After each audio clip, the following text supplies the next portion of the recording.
আলাইহি ওয়াসাল্লাম। তো আমি সেই অনুযায়ী আয়াত শরীফটি পড়েছি যে মেরাজ শরীফটি কি এবং আমার রাসূল পাকের হাইসিয়াতটা কি। আমার নবী পাক সাল্লাল্লাহু আলাইহি ওয়াসাল্লাম এই জন্য দুটো পাঠ করলাম। কিছুক্ষণ আমি আমার হুজুরে পাক দয়ার নবী পাকের শানে বলবো, তারপরে ইনশাআল্লাহ আহলে বায়াত ওলি আল্লাহর শানে আপনাদেরকে আমি কিছু শোনাবো ইনশাআল্লাহ। ওয়া তাওফীক ইল্লা বিল্লাহ। যে আল্লাহ রাব্বুল আলামিন কোরআন শরীফের মধ্যে বলেছেন যে বহু নবীকে যে পাঠিয়েছেন আল্লাহ, প্রত্যেক নবীকে এক একটা সম্মান দিয়েছেন। যেমন হযরতে আদম নবী আলাইহিস সালাতু ওয়াস তাসলিমকে আল্লাহ নিজের দস্তে কুদরতের হাত দ্বারা সৃষ্টি করেছেন, তৈরি করেছেন, এটা বিরাট সম্মান। হযরতে মূসা নবী আলাইহিস সালাতু ওয়াস তাসলিমের সাথে আল্লাহ কথা বলেছেন, যাকে যেই জন্য কালিমুল্লাহ বলা হয়। কিন্তু মূসা নবী আল্লাহকে দেখেননি, বুঝুন, দেখেননি, কিন্তু আল্লাহ কথা বলেছেন। হযরত ইব্রাহিম নবীকে আল্লাহ খলিল উপাধি দিয়েছেন, খলিলুল্লাহ বলা হয়। ইব্রাহিম খলিলুল্লাহ মানে দোস্ত, বন্ধু, ফ্রেন্ড, কিন্তু বন্ধুর সাথে বন্ধুর দেখা হয়নি।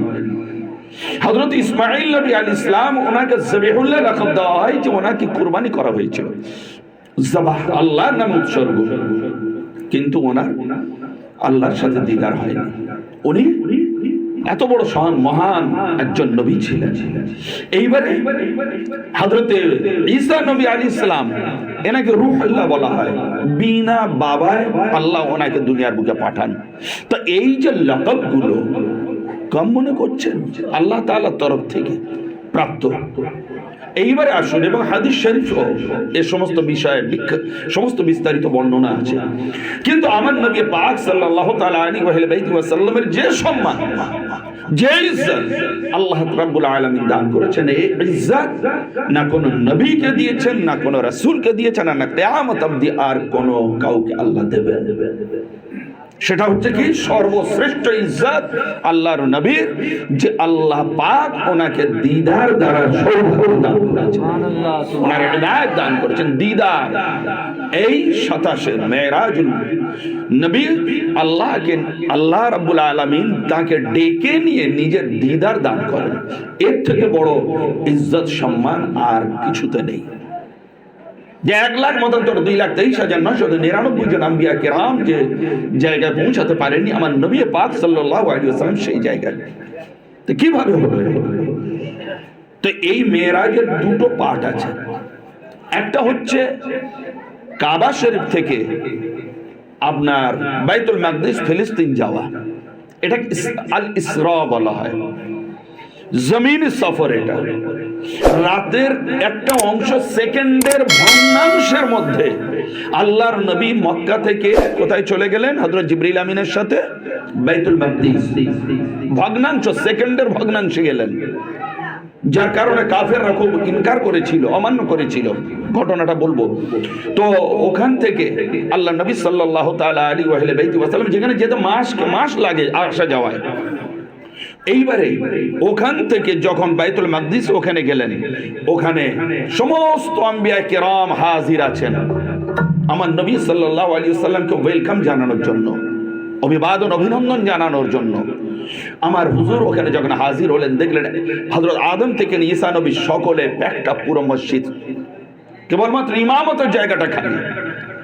আমার নবী যখন প্রবেশ করলেন, হযরত জিবরিল দেখলেন সমস্ত নবীগণ পিছনে, আমার নবী পাক সাল্লাল্লাহু আলাইহি ওয়াসাল্লামের হাত ধরে হযরত জিবরিল আমিন বললেন, হুজুর আপনি চলে যান মুসাল্লায়, আপনি নামাজ পড়াবেন এবং সমস্ত আম্বিয়া কেরামের আপনি আজকের হবেন ইমাম।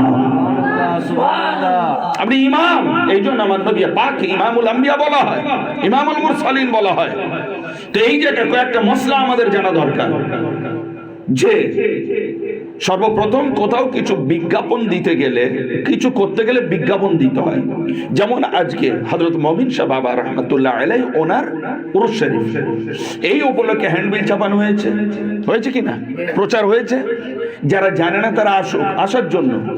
কিন্তু হযরতে রাসূল পাক যে মেরাজে যাচ্ছেন, বাইতুল মাকদিসে উনি ইন্টার করবেন, নামাজ পড়াবেন।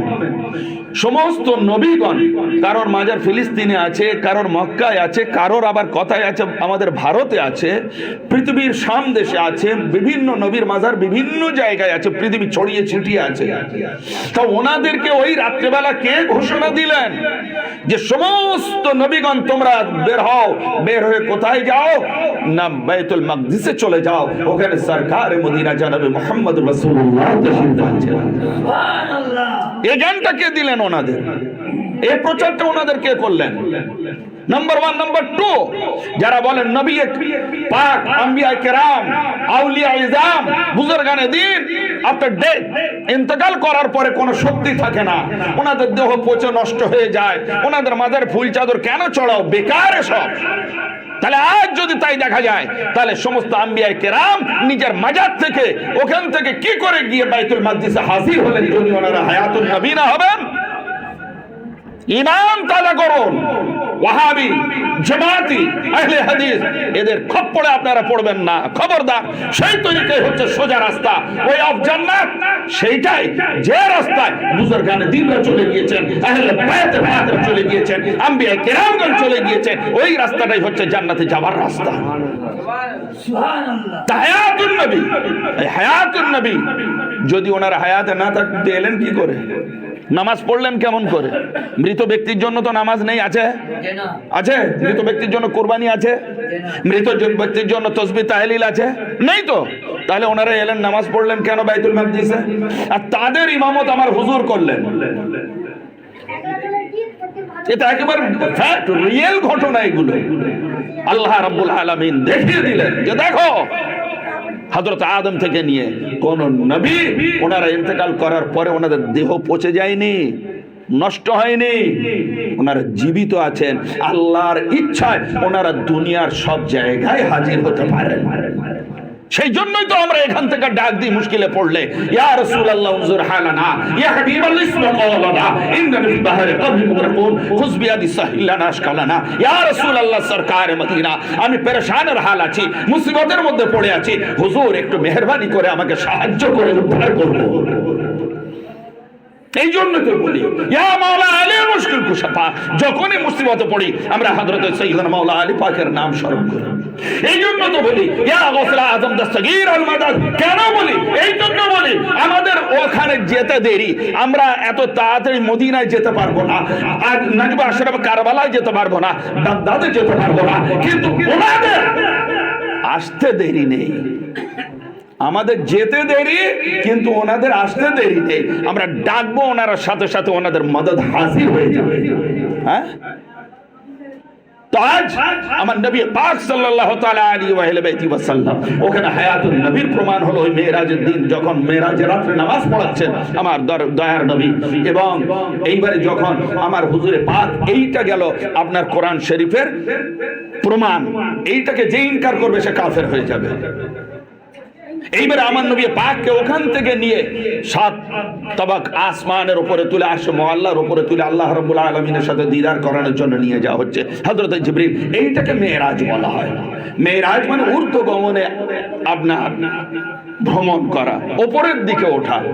তো এইবারে আমার নবী পাক সাল্লাল্লাহু তাআলা আলাইহি ওয়া সাল্লাম এক এক স্টেপ বাই স্টেপ যখন আপনার আসমান পার হচ্ছেন, কোথাও হযরত আদমের সাথে পরিচয় হচ্ছে আসমানে, কোথাও ইব্রাহিম আলাইহিস ইসলামের সাথে, কোথাও আপনার মুসা নবী আলাইহিস সালাতু তাসলিমের সাথে, সমস্ত নবীর সাথে দিদার হচ্ছে।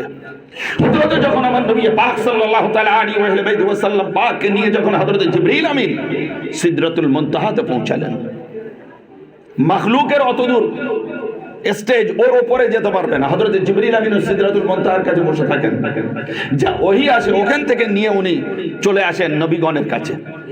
সিদরাতুল মুনতাহা হচ্ছে লাস্ট স্টপেজ হযরত জিবরিল আমিনের, ওর উপরে যেতে পারবেন না। এমন সময় কি হলো জানেন? এমন সময় হযরত রাসূল পাক সাল্লাল্লাহু আলাইহি ওয়াসাল্লাম সিদরাতুল মুনতাহা ওখানে পৌঁছালেন। পৌঁছে এইবারে কি হলো, হযরতে রাসূল পাককে আরজি করছেন দুহাত করো চড়ে যে হুজুর এবার আপনি আগে যান। এবার আপনি আগে যান, আমি যেতে পারবো না হুজুর। হুজুর বললেন কেন? তুমি সেই জমিন থেকে নিয়ে, মক্কা থেকে নিয়ে তুমি এত দূর চলে এলে, আমাকে একা ছেড়ে দিচ্ছ এই জায়গায়, কেন যেতে পারবে না?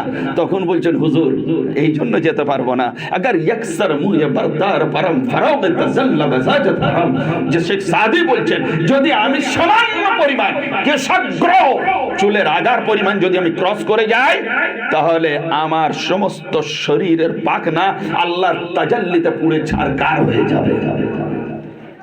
বোঝা গেল? কিন্তু রাসূল আপনি যান, আপনি যান। আমার রাসূল কি ফেরেশতা? বোঝা গেল? আমার রাসূল সাল্লাল্লাহু তাআলা আলাইহি ওয়াসাল্লাম হযরতে জিবরিল যেখানে লাস্ট ওনার সীমানা, ওর ওপারে গেলে উনি পুড়ে যাবেন, কিন্তু আমার হুজুরকে বলছেন আপনি যান। তাহলে বোঝা যাচ্ছে জিবরিল আমিন বলতে চাচ্ছেন যে হুজুর আমি গেলে পুড়ে যাব আল্লাহর তাজাল্লিতে, কিন্তু আপনি পুড়বেন না। তাহলে কি বোঝা গেল? আমার রাসূল ফেরেশতা নন, ফেরেশতারা আমার রাসূলের মতো নন। এবং এই জায়গাটায় বোঝা দরকার যে আমার হুজুর যদি জিবরাইল আমিনের মতো না হন, তাহলে ওখানে জিবরাইল আমিন নূর দ্বারা তৈরি, জিন জাতি হচ্ছে আগুন দ্বারা তৈরি, আর আমরা মানব জাতি হচ্ছে মাটি দ্বারা তৈরি। খুব খেয়াল করুন জিনিসটা, খুব মানে মারাত্মক জায়গা আপনাদের আমি নিয়ে যাওয়ার চেষ্টা করছি, মাথা খালি করে শুনুন। যে এইবারে হযরত জিবরিল আমিন আলাইহিস সালাতু ওয়াস তাসলিম উনি নূর, ওখানে হেরে গেলেন অত স্টপেজ। এইবারে নূরের থেকে আগুনের শক্তি কম, আগুন তো মানে জিন জাতি তো আরো যেতেই পারবে না। এইবারে আমার নবী, আমরা বলি মাটির তৈরি, আমার নবী পাক সাল্লাল্লাহু তাআলা আলাইহি সাল্লাম মাটি আরো তো দুর্বল। তাহলে আমার নবী পাক সাল্লাল্লাহু আলাইহি ওয়াসাল্লাম ওই সীমানাটা ক্রস করলেন কি করে? আল্লাহ তাজাল্লিতে জ্বললেন না কেন? জ্বললেন না কেন? আমার নবী পাক সাল্লাল্লাহু তাআলা আলাইহি ওয়াসাল্লামের এই জায়গাটা বোঝার জিনিস আছে যে আমার হুজুর পাক সাল্লাল্লাহু তাআলা আলাইহি ওয়াসাল্লাম তিনি উপরের যে আমাদের যে শারীরিক গঠন, এইটা হচ্ছে আমাদের বাশারিয়াত ছিল, আর বাকি আল্লাহর নবী পুরো মধ্যে ছিলেন আল্লাহর নূরে জাতি তাজাল্লা, জাতি নূর দ্বারা তৈরি, যার কারণে সিদরাতুল মুনতাহা অবধি ওনার বাশারিয়াত ছিল। এইবারে ওর উপরে যখন চলে যাচ্ছেন, সেই বাশারিয়াতের পোশাক খুলে যাচ্ছে, আল্লাহর নূর হয়ে আল্লাহর নূরের সাথে মোলাকাত করতে যাচ্ছেন। কেন? এই জন্য আরেকটা এক্সাম্পল দিয়ে আপনাদেরকে বোঝাবো যে এই যে লাইট দেখা যাচ্ছে, এটাই যদি আমি হাত দিই কারেন্ট মারবে, হাত দিলে কারেন্ট মারবে। কিন্তু আপনাকে যদি বলি ভাই আপনি হাত দেন, আপনার হাতে টেস্টার আছে, কারেন্ট মারবে? কারেন্ট মারবে না। কেন? একটা যন্ত্র আছে যে কারেন্টটাকে অ্যাবজর্ব করে নেবে নিজের মধ্যে, আপনার অবধি আসতে দেবে না। ঠিক আছে? কিংবা আপনি যদি খালি জায়গায় দাঁড়িয়ে হাত দেন তাহলে শর্ট মারবে, কিন্তু শুকনো জায়গায় যদি দাঁড়িয়ে হাত দেন তাহলে শর্ট মারে না। বা কোন শুকনো কাঠের উপরে যদি দাঁড়িয়ে হাত দেন কারেন্ট শর্ট মারে না। এগুলোর মানেটা কি? আর্থিং যেটা, এর কারণে আজ আপনার আল্লাহ নবী পাক সাল্লাল্লাহু তাআলা আলাইহি ওয়াসাল্লাম পাক, সাধারণ মানুষ আমরা যে বলি নবী আমাদের মতো মানুষ, দেখতে মানুষ এক, কিন্তু তবু এক বলা ভুল। যদি বলি নবী মানুষ আমাদের মতো, এটাও বলাও ভুল। উনি যদিও কোরআনে বলেছেন আনা বাশারুম মিসলুকুম, এর মানেটা কি? আমি তোমাদের মতো মানুষ। হ্যাঁ, এটা কোরআনের আয়াতের উপর আমি ঈমান আনি, কিন্তু আমরা যদি দেখি উনি কোরআন বলা আছে আমি তোমাদের মতো মানুষ, কিন্তু একবার চিন্তা করুন তো, সেই নবীর আঙুলের ইশারায় আসমানের চাঁদ দ্বিখণ্ডিত হয়, আমাদের হবে? আমাদের মতো মানুষ হলে হবে? সেই নবী পাক সাল্লাল্লাহু তাআলা আলাইহি ওয়াসাল্লাম উনি ঘুমালে ওনার ওযু ভাঙতো না, আমরা ঘুমালে ওযু ভাঙে, হবে? কোথায় আমাদের মতো? তাহলে আল্লাহ নবী পাক সাল্লাল্লাহু তাআলা আলাইহি ওয়াসাল্লাম পাক যদি কোনো লবণাক্ত পানির কুয়া হতো, ওতে লোয়াবে ধান থুতু মোবারক ফেলে দিতেন, ওনার থুতুর স্পর্শে ওই পানিটা মধুর থেকে বেশি মিষ্টি হয়ে যেত। এখনো আছে মক্কা মদিনা শরীফে সে সমস্ত কুয়া। তাহলে মানে এটা কি? আপনি থুতু ফেলেন তো কেউ খাবে কি? আপনি কোন জিনিস থুতু ফেললে আপনার স্ত্রী খাবে, আপনার ছেলে মেয়েরা খাবে? খাবে না। কিন্তু সেই কুয়ার পানি সাহাবা থেকে নিয়ে আজ অব্দি তাবাররুক হিসেবে নিয়ে যাওয়া হচ্ছে। তাহলে কোথায় নবী আমাদের মতো? এটা বোঝার ভুল। বলে নবী আমাদের মতো? হ্যাঁ, নবী পাক সাল্লাল্লাহু তাআলা আলাইহি ওয়া সাল্লাম পাকের যদি বিস্তারিত আলোচনা করা যায় ঘন্টার পর ঘন্টা লেগে যাবে। সুতরাং আমি সংক্ষিপ্ত আকারে আপনাদেরকে নিয়ে যাব আমার হুজুরের পজিশনটা বোঝানোর জন্য, যে আজ বাশারিয়া, অবশ্যই তিনি বাশার, কিন্তু আমাদের মতো এই ধরনের বাশার নয়। হ্যাঁ, মুহাম্মাদুন বাশারুন লা কাল বাশার, ইয়াকুতুন হাজারুন লা কাল হাজার। আমার হুজুরে পাক সাল্লাল্লাহু তাআলা আলাইহি ওয়াসাল্লাম উদাহরণ দেওয়া হয়েছে। যেমন আমরা আংটি পরি, আংটিতে যে আপনার পাথর থাকে, কারোর ইয়াকুত থাকে, কারোর চুনি থাকে, কারোর পান্না থাকে, কারোর আপনার গোমেদ থাকে, কারোর আপনার হীরে থাকে, কারোর আপনার মতি থাকে, কিন্তু এত নাম হওয়া সত্ত্বেও সেটা কিন্তু পাথর, তাই নয় কি? সেটা তো পাথর। গোমেদ হলেও পাথর, লাল হলেও পাথর, ওটা পাথর। কিন্তু এ পাথর বলে ওই রাস্তার পাথর আর এই পাথর কি এক বলবেন? যে ওই পাথর আর এই পাথর যখন নাম এক, তাহলে দুটো পাথরই এক। তাহলে মানুষ রাস্তার পাথর দিয়ে তো আংটি করতো, দামি পাথর দিয়ে কেন আংটি করবে? তাহলে এই জন্য কবি বলছেন, যেমন ইয়াকুত পাথর আর রাস্তার পাথর এক নয়, পাথর হওয়া সত্ত্বেও তেমন মুহাম্মদুর রাসূলুল্লাহ তিনি আমাদের মতো মানুষ হওয়া সত্ত্বেও আমাদের মতো মানুষ বাসেন।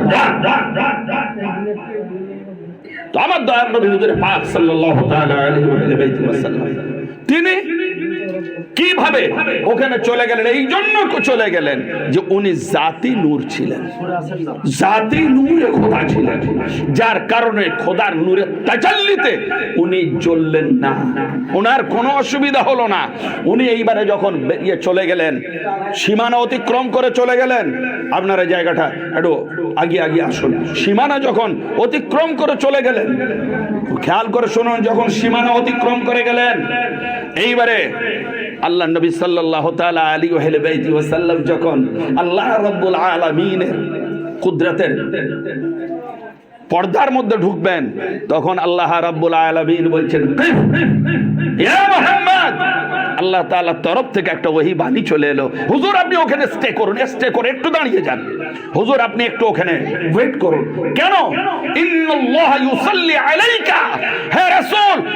আজ দেখুন, আমরা যখন কোনো ভিআইপি গেস্ট আসে, কোনো মিনিস্টার আসে, তখন আমরা কি করি? তাকে অভিবাদন জানানোর জন্য বাচ্চাদের চারিদিকে লাইন লাগিয়ে দিই, ফুলের তোড়া লাগিয়ে দিই, ভালো ভালো যারা নাচ কবিতা গজল পড়ে তাদের লাগিয়ে দিই। কেন? অভিবাদন জানানোর জন্য, যে স্পেশাল তার অভিবাদন জানানোর জন্য ওই টিমের যে সব থেকে বর্ষিয়ান সম্মানীয় ব্যক্তি, তাকে আগিয়ে দিই যে উনি ওনাকে ওয়েলকাম করে নিয়ে আসবে। এগুলো কি আমাদের সমাজে হয় না?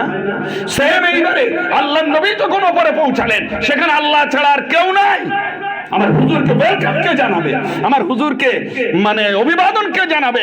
আল্লাহ স্বয়ং বলছেন, হুজুর মুহাম্মদ আপনি কিফ ওখানে দাঁড়িয়ে যান। আল্লাহ স্বয়ং আপনার উপরে দরুদ পাঠ করে অভিবাদন জানাচ্ছেন।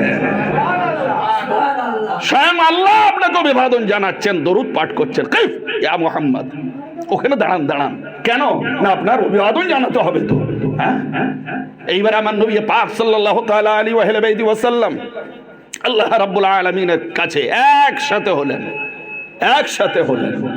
হ্যাঁ, কাবা কাউসাইন আও আদনা, সূরাত আন-নাজম দেখে নেবেন, 27 পারা, যে দুই তীর ধনুকে সব পরিমাণ থেকেও আরো কম ডিস্টেন্স আমার হাবিব দয়ার নবী আর আল্লাহ রাব্বুল আলামিন, জাতে খোদা আর জাতে নবী একত্রিত কথা আলাপ আলোচনা হচ্ছে। তা এইবার আল্লাহ রাব্বুল আলামিনের সামনে কেউ কারোর কাছে গেলে কিছু গিফট দেয় না ভাই। আপনি কুটুম বাড়ি যাচ্ছেন, মেহমানের বাড়ি যাচ্ছেন, কিছু মিষ্টি কাপড় চোপড় কিনে নিয়ে গেলেন। তো আমার নবী পাক সাল্লাল্লাহু আলাইহি ওয়াসাল্লাম আল্লাহ পাকের কাছে যাচ্ছেন, কি নিয়ে গেলেন? খালি হাতে গেলেন? না, তিনি কিছু নিয়ে গেছিলেন দুনিয়া থেকে। সেটা কি ছিল? যেটা আমরা 5 ওয়াক্ত নামাজে পড়ি, সেইটা স্মৃতি হিসেবে আল্লাহকে সামনে রেখে আমাদের দয়ার নবী বলছেন আত্তাহিয়াতু লিল্লাহি ওয়াসসালাওয়াতু ওয়াত-তাইয়্যিবাত। হে আল্লাহ, আমি তোমার বান্দা, তোমার প্রিয় রাসূল, তোমার দয়ার নবী মা আমেনার লাল আব্দুল্লাহ জিগার পারা, আল্লাহ তোমার পবিত্র নূর দ্বারা আমায় তৈরি, আমি তোমার জন্য তোমার দরবার মোতাবেক আমি আমার ইবাদত, পবিত্র পাক ইবাদত, ইবাদত মালি, ইবাদত বদনি, যাবতীয় যা কিছু ইবাদত আল্লাহ গো পাক ইবাদত আপনার জন্য আমি পেশ করলাম আত্তাহিয়াতু লিল্লাহি ওয়াসসালাওয়াত ওয়াত-তাইয়্যিবাত। এইটা যখন আল্লাহ পাক শুনলেন, তিনি রিটার্ন গিফট দিলেন। কি দিলেন? Return gift. সেটা কি ছিল? আসসালামু আলাইকা আইয়ুহান নাবিয়্যু ওয়া রাহমাতুল্লাহি ওয়া বারাকাতুহু। প্রথমে আল্লাহ সালাম দেননি, প্রথমে আমার হাবিব পেশ করলেন উপহারটা। এইবার আল্লাহ আমার হাবিব পাক, দয়ার নবী পাক, তার প্রিয় হাবিব, ওনার উপরে সালাম পেশ করলেন। আয় মেরে মেহবুব, আপনি যখন আমাকে সব কিছু দিলেন, আপনার ইবাদত, সেই এইবার আমার জবাব কি না, আমার সালাম এবং রহমত আপনার উপরে বর্ষিত হোক। আল্লাহ, আমরা সালাম কেউ করলে আমরা তার উত্তর দিই না ভাই? আসসালামু আলাইকুম আমি এসে করলাম, আপনার উত্তর দিলেন ওয়ালাইকুম আসসালাম। কিন্তু আল্লাহর নবী এই একটা মাত্র জায়গা, এই জায়গা আপনারা জিজ্ঞাসা করবেন তো আলেমদের কাছে, আমি পুরো খুলে বলবো না, কিছু আপনাদেরও কিউরিসিটি থাকা দরকার, জানা দরকার, জানানো দরকার যে কি ব্যাপারটা আছে। আমি টাচ করে চলে যাব এই জায়গায়। কিন্তু আল্লাহ যখন বললেন আসসালামু আলাইকা আইয়ুহান নাবিয়্যু, হে রাসূল আপনার উপরে সালাম, তো আল্লাহর নবী ওয়া আলাইকুম ইয়া আল্লাহ এটাও বলেননি, যেটা জবাব হওয়া দরকার ছিল। ওয়া আলাইকুম ইয়া আল্লাহ এটা বলেননি, বা ওয়া আলাইকুম আসসালাম ইয়া আল্লাহ এটা বলেননি। কি বললেন? ওই সালামটা আমার দয়ার নবী অ্যাকসেপ্ট করার পরে বললেন আসসালামু আলাইনা ওয়া আলা ইবাদিল্লাহিস সালিহিন। আল্লাহ তোমার সালাম আমি নবী আমার উপর বর্ষিত হোক এবং আমার সাথে সাথে তোমার যারা সালেহীন বুজুর্গানে দিন বান্দা তাদের উপরে ওই সালামটা আমি পৌঁছালাম। তাহলে চিন্তা করুন, ওই সালেহীন বুজুর্গানে দিন কারা? আম্বিয়ায়ে কেরাম, সিদ্দিকীনের জামাত, শুহাদায়ে কেরাম, আহলে বাইতে ইসলাম, পাঞ্জাতনে পাক, বুজুর্গানে দিন, সকলে ওই সালেহীনের মধ্যে অংশীদার।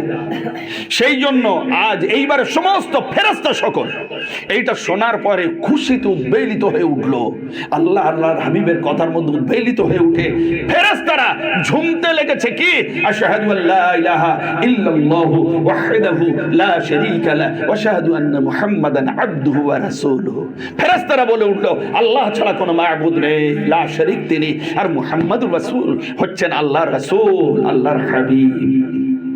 এই এন্টার এই তিনটে কথোপকথন, এক দয়ার নবীর, দ্বিতীয় আল্লাহর, ফের নবীর, ফের ফেরেশতাগণের, এই এন্টার এই কথোপকথনগুলো আমরা নামাজের মধ্যে পাঠ করি নামাজের অঙ্গ হিসেবে। এইটা যদি পাঠ না করা হয় তাহলে তার নামাজ হবে না। আমরা পড়ি নাকি ভাই? নামাজে পড়ি তো নাকি? নামাজই পড়েন না আপনারা? পরে নামাজ পড়েন, হ্যাঁ নাকি নামাজই পড়েন না? কোনটে? এটা নামাজে পড়েন না নামাজই পড়েন না? কোনটে করেন আপনারা? নামাজ পড়েন তো। তা নামাজ যখন পড়েন তখন হাঁটুতে হাত দিয়ে আত্তাহিয়াতু লিল্লাহি ওয়াসসালাতু এইটা পড়তে হয়। স্মৃতি চিন্তা করুন।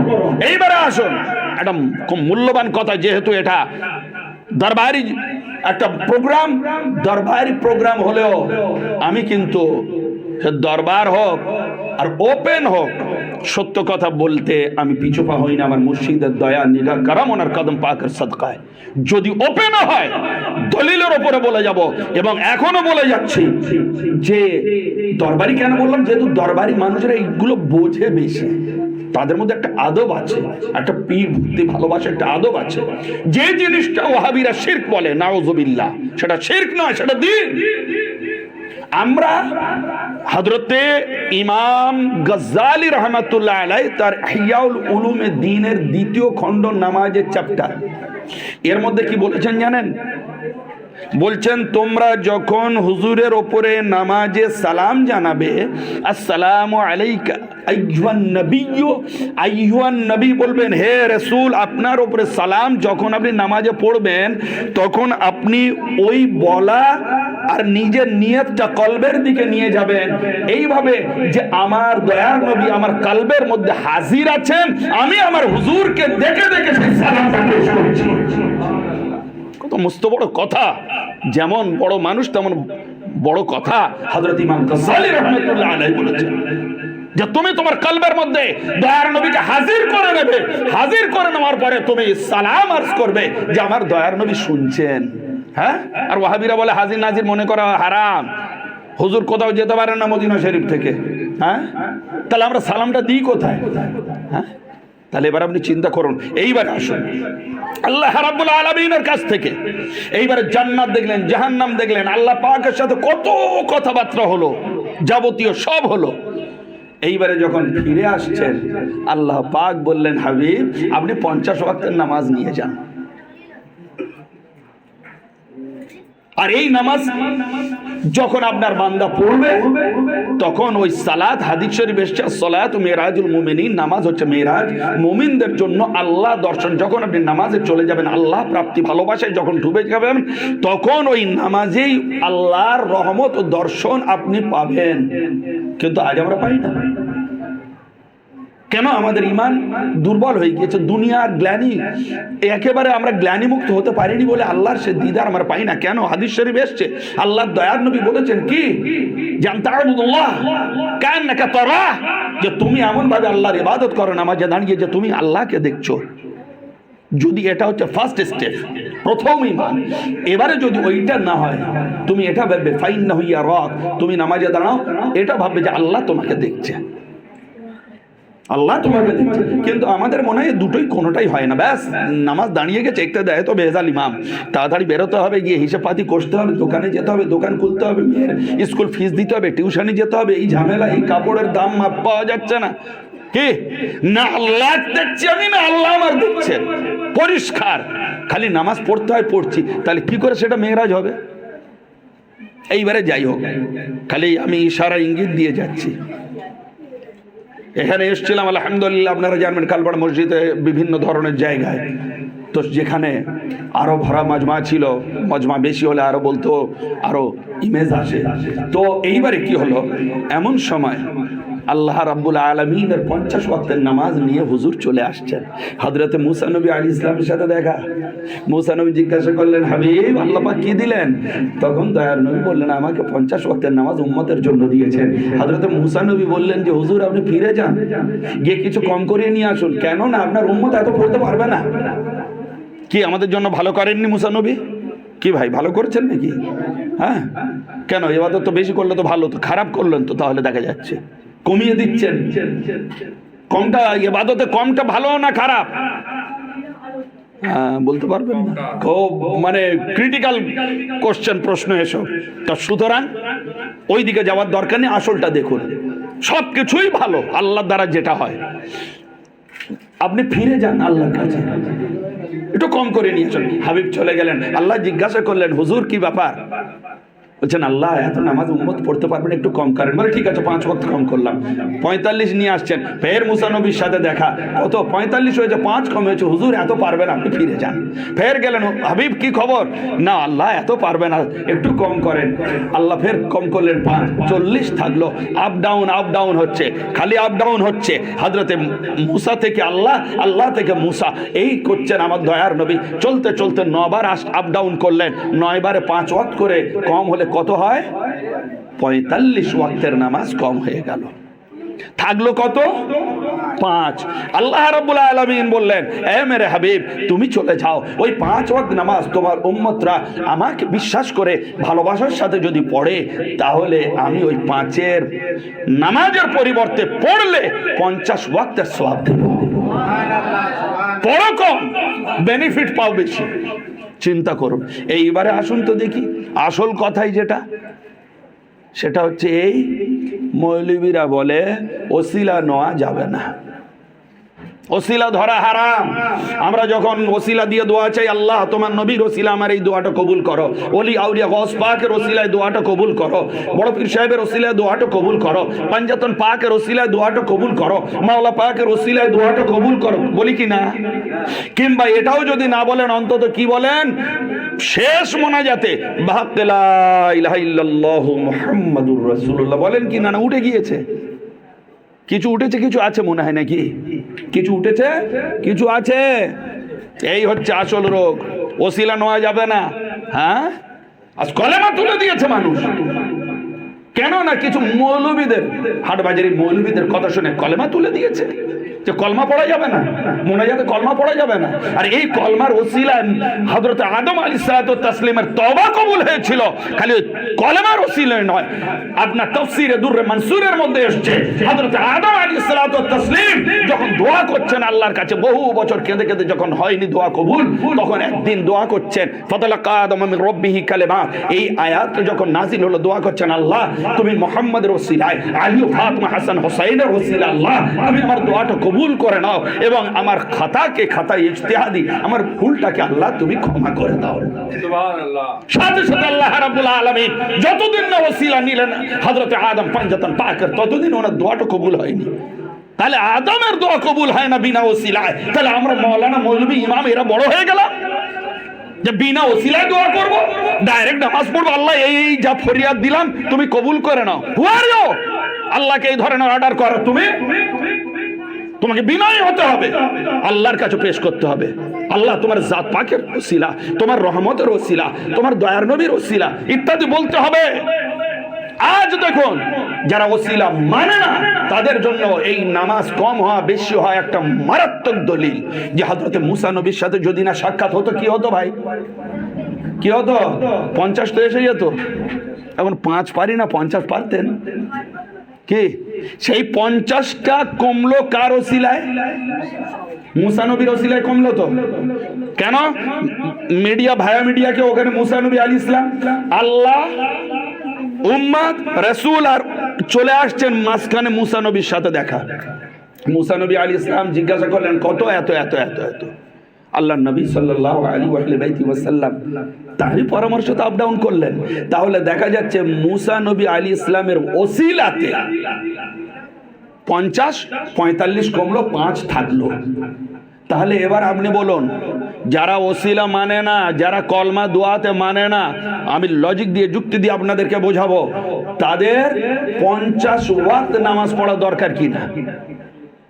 আর যারা ওসিলা মানে তারা 5 ওয়াক্ত নামাজ পড়া দরকার কিনা? এবারে বুঝানেন ভাই আমার, আপনার উত্তর দেন, বলুন। তুমি ওসিলা মানো না, তা তুমি পুরো 50 পড়বে, তোমার কাছে ওসিলা হারাম। চলো 50 পড়ো, তুমি 50-এর সওয়াব নাও। আর আমরা ওসিলা ওয়ালা, আমরা 5 পড়ে আল্লাহর মেহেরবানিতে 50-এর সওয়াব নেব। এইটাই তফাৎ আহলে বায়ত ওলি আল্লাহদের গোলামের মধ্যে আর ওয়াহাবির মধ্যে, এইটাই তফাৎ। ওরা খাটবে বেশি, বেনিফিট পাবে কম, আর আমরা খাটবো কম, বেনিফিট পাবো বেশি।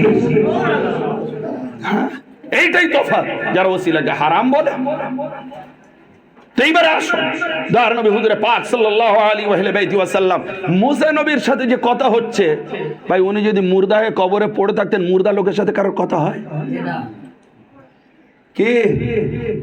আপনাদের ব্রেনে একটু ঢুকছে নাকি? যে সমস্তগুলো আপনাদের একেবারে ব্রেনগুলো মানে পচিয়ে দিয়েছিল যে এগুলো করা যাবে না, এগুলো করা যাবে না, এ মানা যাবে না, তাই মানা যাবে না, কিছু তার থেকে একটু আলাদা হচ্ছে জিনিসটা।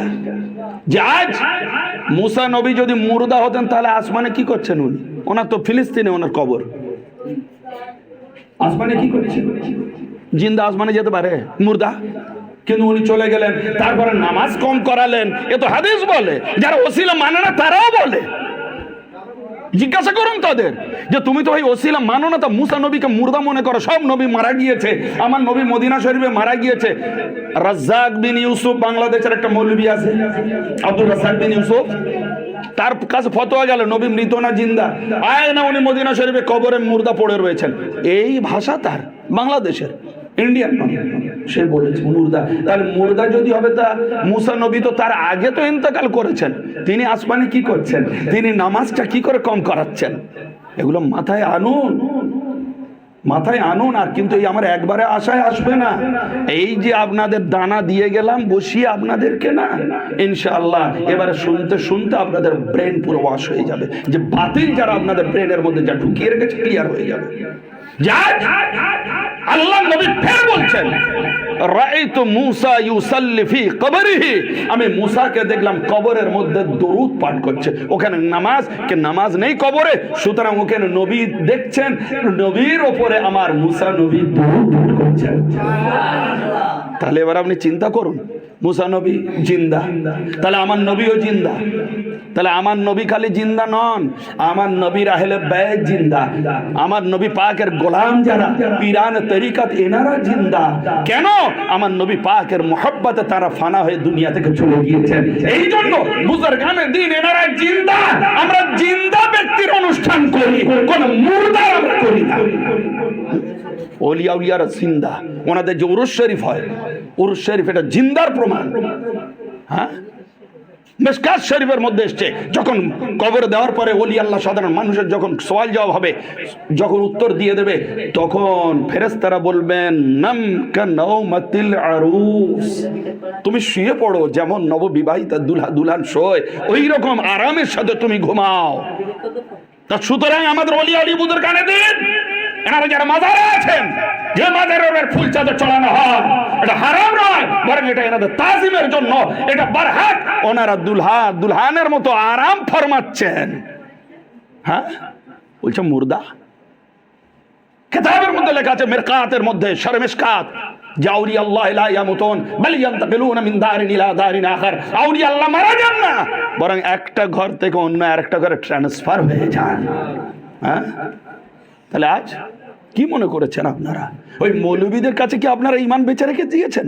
হ্যাঁ, যেমন একটা গরুর দড়ি ওই খোঁটাতে বাঁধা থাকে, ওই খোঁটার সাথে আর কোথাও নড়তে পারবে না, সেইরকম করেছেন। সেইরকম যদি করেন তাহলে আপনাদের ঈমানের খাতরা আছে ভাই। কোন ইমাম মৌলবীর আপনাদেরকে জান্নাতে নিয়ে যেতে পারবে না। ওলিয়া উলিয়া বুজুর্গানে দ্বীনের গোলামি হয়ে যান, পঞ্জাতন পাকের গোলাম হয়ে যান, এনারাই আপনাদের জান্নাতে নিয়ে যাবে। বুখারী শরীফের হাদিসের মধ্যে এসেছে।